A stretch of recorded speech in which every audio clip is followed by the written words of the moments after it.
Quick thank you here from J.M.D. Just want to show you here. We are doing our last carburetor rebuild on the snowblowers for the season.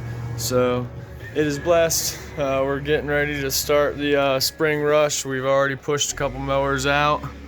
But yeah, spring rush has began. Oh, you can't see shit. Anyway, yeah, there you go. So push mowers and riders have begun. And yeah, we have some exciting projects that we're going to try to tackle here this year. We got to finish up this trail.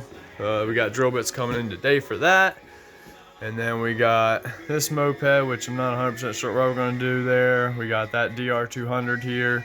And we got that brand new Teo in the corner we're going to be tackling here in the future.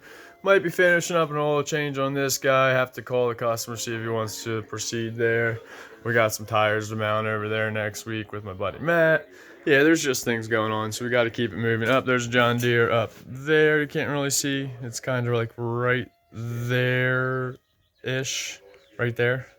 All right, guys. Peace. Be blessed.